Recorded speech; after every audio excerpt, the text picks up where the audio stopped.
My name is William Toti, Captain U.S. Navy, retired, and my book is From CO to CEO, a practical guide for transitioning from military to industry leadership. Today I'm going to be talking about Chapter 10 of my book, Defending a Legacy. So let's get to it.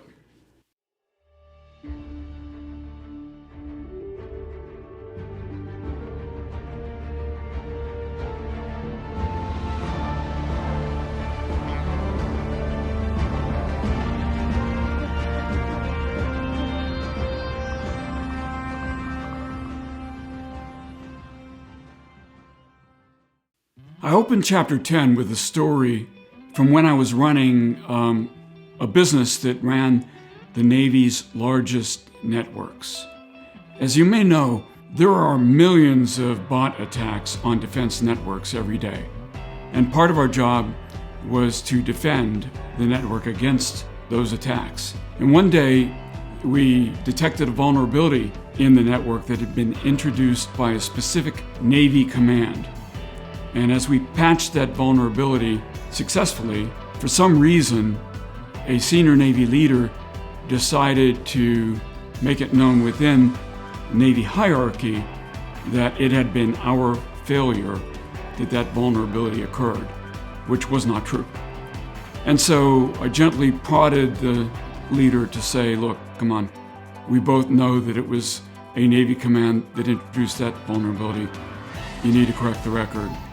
And when he didn't do that, I not so gently started to suggest that if he did not correct the record publicly, I would. And, some of my Navy friends didn't take that feedback very well.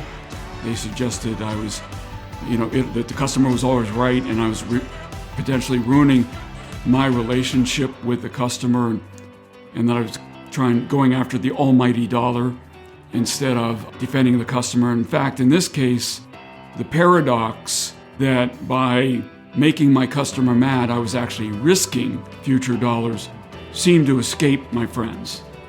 And I insisted that the Navy correct the record for two reasons. Number one, it was the truth. And number two, my company actually provided network security to thousands of other companies and government organizations worldwide. And by blaming us for a failure that wasn't our fault, the Navy had the potential effect of reducing trust and confidence in our abilities and perhaps even causing some of those other clients, customers, to shift to organizations that weren't as good as we were, thereby increasing global risk. And I don't want to exaggerate the point, but you get my point. We were actually pretty good at what we did. And by blaming us, we were creating uncertainty in our abilities that should not have been created. And so eventually the Navy did correct the record. I'm happy about that. But the experience brought to mind another case where the service I love, the Navy, stuck to their guns in the face of a vast amount of data to the contrary, and inappropriately and unnecessarily for decades, causing the Navy to actually lose face, to use that expression. And that is the case of Captain Charles B. McVeigh, the captain of USS Indianapolis in the final year of World War II. That's the cruiser Indianapolis. To refresh your memory, the submarine I commanded was named USS Indianapolis. It was named after the World War II cruiser CA-35. And if you've seen the movie Jaws, you know the story of the Indianapolis. It was torpedoed in the waning days of the war after delivering the Hiroshima bomb to Tinian. The men that were on the crew that survived the sinking spent 5 days in the water. Out of a crew of about 1,200, 900 survived the sinking. After 5 days, only 316 were still alive to be rescued. And it's a horrific story. Another part of the story that's true is that Captain McVeigh, the captain of the cruiser, was court-martialed for having his ship sunk. And I got pulled into the story in the late 90s when I was captain of the submarine Indianapolis. And the survivors of the cruiser decided that since I was captain of a submarine, I could help them in their decades-long effort to exonerate Captain McVeigh. Sadly, Captain McVeigh killed himself in 1968 after putting up with years of horrible correspondence from families of crew members of his that were lost at sea. After all, the Navy, when they court-martialed him, seemed to blame him for sinking a ship. Why should the families of the lost at sea feel otherwise? And for decades, the Navy stuck to their guns and defended the court-martial. And, there was really, until the late 90s, no evidence that anybody could point to saying that the court-martial, in fact, was defective. But when I was pulled into the effort, what I decided needed to be done was to do an actual computer model of the way that the cruiser had been sunk to determine if there was any hope for saving the cruiser, that Captain McVeigh could have taken advantage of to prevent this from happening. The specific charge that McVeigh was court-martialed on was failure to zigzag. So if one could prove that had he been zigzagging, it wouldn't have mattered, the ship would have been sunk anyway, then the charge that failure to zigzag hazarded a ship would be a false charge.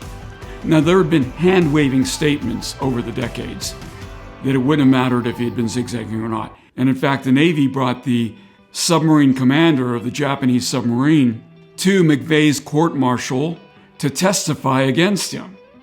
And the submarine commander said in the court-martial it would not have mattered if the Indianapolis had been zigzagging, that the tactic he used, which was to fire a spread of 6 torpedoes, would have sunk him regardless of whether he was zigzagging or not.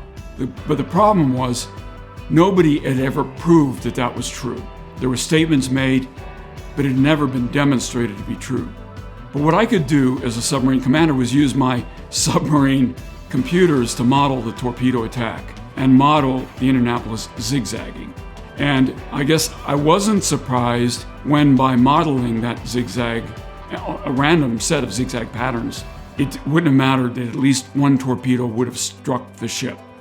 And once a torpedo hits the ship, its ability to maneuver is degraded, and it's easy to press a secondary tack and sink it.